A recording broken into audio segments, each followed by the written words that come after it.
Hello guys, I am A K Gautam and you are watching my YouTube channel. तो दोस्तों, आज की video हम बात करेंगे कि एक सीनियर एडवोकेट अपने जूनियर्स को कितना अमाउंट पेड करते हैं। देखिए, जितने फ्रेश लोग ग्रेजुएट हैं और यंग एडवोकेट होते हैं, उनके माइंड में सबसे ज़्यादा ये क्वेश्चन रहता है कि एक सीनियर एडवोकेट कितना अमाउंट पेड कर सकते हैं। क्योंकि जब वो कोर्ट में प्रैक्टिस करने जाएंगे तो उनके लिए मेजर ड्रॉबैक जो होने वाला है कि शुरू में उनकी अर्निंग नहीं होगी। क्योंकि जब वो एलएलबी करके कोर्ट में जाते हैं, एक तो उन्हें कुछ वर्क नहीं आता, दूसरा ना ही उनको कोई क्लाइंट होते, ना उनका कोई केस होता अपना, तो उनकी अर्निंग के सोर्सेज नहीं होते।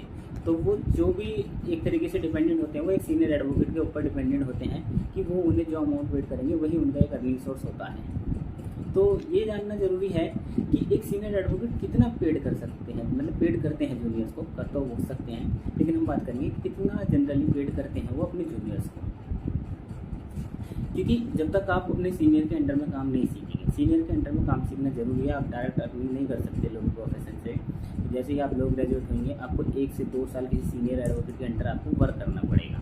हाँ, अगर आप सेकंड या थर्ड जनरेशन लॉयर हैं तो आपके फैमिली से ही आप काम सीखते हुए शुरू से आते हैं, तो आपको ये इतनी प्रॉब्लम नहीं होती। लेकिन जितने भी वो होते हैं फर्स्ट जनरेशन लॉयर, तो उन्हें तो 1-2 साल सीनियर के अंडर में काम करना ही पड़ता है। उसके बाद ही वो अपनी इंडिपेंडेंट प्रैक्टिस शुरू करते हैं। लेकिन उस 1-2 साल के बीच में जो उनके डेली यूज़ का खर्चा होता है, वो सारा का सारा एक सीनियर एडवोकेट के ऊपर ही डिपेंडेंट होता है, या फिर उन्हें अपने खुद से खर्चे करने पड़ते हैं। तो आज की वीडियो में हम यही बात करेंगे कि जो एक सीनियर एडवोकेट है वो कितने अमाउंट पेड कर देते हैं अपने जूनियर्स को, जिनसे उनको जो कोर्ट का खर्चा है वो हो सके। जैसे ट्रैवलिंग का जो खर्चा होता है आने जाने का, तो वो उनको मिल जाता है या नहीं मिल जाता। तो देखिए, एक तो जब आप कोर्ट में प्रैक्टिस करते हैं तो ये ज़रूरी नहीं है कि सारे सीनियर एडवोकेट जो होते हैं वो अपने जूनियर्स को पेड करते हैं। काफ़ी सारे सीनियर्स ऐसे होते हैं जिनके चैम्बर में जूनियर्स को बिल्कुल भी पेड नहीं होता। वो अपने खर्चे पे कोर्ट आते हैं, अपने खर्चे पे घर जाते हैं, और वो 1-2 साल तक मतलब अपने एक्सपेंसिव पे ही वकालत सीखते हैं। लेकिन काफ़ी चैम्बर ऐसे भी होते हैं जो सीनियर्स जो होते हैं वो अपने जूनियर्स को कुछ अमाउंट पेड करते हैं, ताकि उनका जो आने जाने का खर्चा है वो उन्हें घर से ना लेना पड़े, और धीरे धीरे वो अपनी प्रैक्टिस स्टैब्लिश करें तो वो इंडिपेंडेंट भी हो जाएं। तो कितना हम एक्सपेक्ट कर सकते हैं कि कितना पेड करते हैं सीनियर में। तो जनरली जो चैम्बर प्रैक्टिस होती है कोर्ट की, उसमें जो सीनियर्स हैं, अब जो फ्रेश एडवोकेट होते हैं, उनको या तो 5 से 6 हज़ार, कुछ चैम्बर में 8-10 हज़ार, और कुछ में 10-12 के हज़ार के समथिंग वो पेड करते हैं। वो मतलब आपके सीनियर पे डिपेंड करता है, सीनियर की जितनी अच्छी प्रैक्टिस होगी वो उतना अच्छा पेड कर सकते हैं।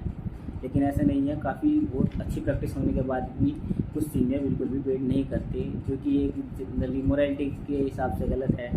सीनियर्स को पेड करना चाहिए जूनियर को, क्योंकि जूनियर्स के भी अपने एक्सपेंसिव होते हैं। पर ये तो बात रही डिस्कशन की।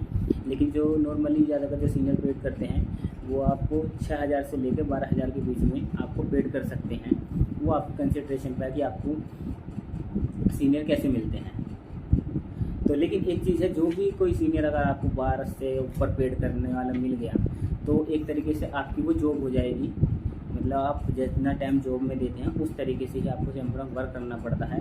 तो जो जनरली नॉर्मली खर्चा मिलता है वो चैम्बर से 8-10 हज़ार के समथिंग ही सीनियर से मिलता है। उसके बाद 1-2 साल जब आप काम सीखते रहते हैं, धीरे धीरे पैसे बढ़ा देते हैं वो। लेकिन आपको जो आप जब इंडिपेंडेंट प्रैक्टिस स्टार्ट करेंगे तभी आपके एक्सपेंसिव पूरे होंगे। ये बस आपके ट्रैवलिंग वगैरह के लिए आपको पैसा मिल जाता है, जिससे आपको ट्रैवलिंग के लिए घर से ना लेना पड़े। लेकिन काफ़ी सारे चैम्बर ऐसे हैं जहाँ जूनियर्स को बिल्कुल भी पेड नहीं होता, और उन्हें घर से ही एक्सपेंसिव करने पड़ते हैं, अपनी जेब से ही एक्सपेंसिव करने पड़ते हैं ट्रैवलिंग के। क्योंकि जो फर्स्ट जनरेशन लॉयर हैं उनके पास कोई चॉइस नहीं है, क्योंकि उन्हें 1 से 2 साल तो काम सीखना ही है। जब तक काम नहीं सीखेंगे तब तक उनकी इंडिपेंडेंट प्रैक्टिस नहीं शुरू होगी। तो एलएलबी का ये जो है एक डार्क रियलिटी है, जो कि एक स्ट्रगलिंग फेस होता है यंग एडवोकेट के लिए, कि स्टार्टिंग में उन्हें अर्निंग नहीं होती और उन्हें काम सीखना ही सीखना है। लेकिन फिर भी काफ़ी सारे अच्छे सीनियर हैं जो अपने जूनियर्स को पे करते हैं। तो वो जो पे करते हैं एवरेजली, तो वो इतने ही है कि 8 से 10 हज़ार अमाउंट के बीच में आपको कोई सीनियर आपको पेड कर सकता है जब आप अपनी प्रैक्टिस शुरू करेंगे। और मैं भी सजेस्ट करना चाहूँगा कि जब आप नई प्रैक्टिस स्टार्ट करें तो एटलीस्ट शुरू के 6 महीने या 1 साल आप थोड़ा उस सीनियर के पास ही काम करें जो आपको पेड करें, आपसे अच्छा काम लें। क्योंकि काफ़ी सारे जो वो वॉलेंट्री चैम्बर होते हैं जिसमें आपको पेड नहीं मिलता, आप जाते हैं वहाँ पे आपको देखा गया है कि आपको ज़्यादा सिखाते भी नहीं, क्योंकि आप कभी भी वहाँ से आते हैं, एक डिसिप्लिन नहीं होता। लेकिन जहाँ पे आपको चैम्बर में पेड होता है वहाँ थोड़ा डिसिप्लिन होता है। तो शुरू के 6 महीने 1 साल तक आप ऐसे चैम्बर को ही ज्वाइन करें जहाँ पे आपको सीनियर पेड करें। उसके बाद आप धीरे धीरे जब आपको काम आने लगेगा तो आपको अपने लिए भी टाइम की ज़रूरत होती है। फिर उसके बाद आप धीरे धीरे वॉलेंट्री चैम्बर ज्वाइन कर सकते हैं और अपनी धीरे धीरे इंडिपेंडेंट प्रैक्टिस को डेवलप कर सकते हैं। तो इस वीडियो में जो मेन कंटेंट था वो यही था कि सीनियर अपने जूनियर को कितना पेड करते हैं। जनरली मैंने आपको बता दिया है, कुछ जूनियर तो 5 से 6 हज़ार के समथिंग करते हैं, तो कुछ 7-8 भी कर देते हैं। एवरेजली 6 हज़ार से लेके 11-12 हज़ार तक सीनियर्स अपने जूनियर को पेड करते हैं। वो सीनियर्स पे डिपेंड करता है कि वो कितना आपको पेड करते हैं। आई होप गाइज आपको इस वीडियो से एक एवरेज मिल गया होगा कि कैसे सीनियर जो आपको जब स्टार्टिंग में आपको जो पेड करेंगे वो आपको कितना अमाउंट पेड करेंगे। लेकिन ये तो देखो रियलिटी है कि स्टार्टिंग में आपको मेहनत करनी पड़ेगी और आप स्टार्टिंग में जो करें तो पैसे की तरफ इतना ज़्यादा ध्यान ना दें। आपको सीनियर पे करते हैं अच्छी चीज़ है, लेकिन आप पैसे की तरफ ज़्यादा ध्यान ना दे के आप एक अच्छे सीनियर को ढूंढें और अच्छी जगह जहाँ आपको काम सीखने को मिले, आपको नई नई चीज़ें सीखने को मिले, ये ज़्यादा इम्पोर्टेंट है। क्योंकि एक्सपेंसिव तो आपके जब भी अच्छे से होंगे जब आप खुद इंडिपेंडेंटली वर्क करेंगे। ये अगर आपको सीनियर पेड भी करते हैं तो इसमें बस आपका ट्रैवलिंग का ही खर्चा निकल पाता है इसलिए। आई होप गाइज आपको ये वीडियो अच्छी लगी होगी and thank you guys for watching this video.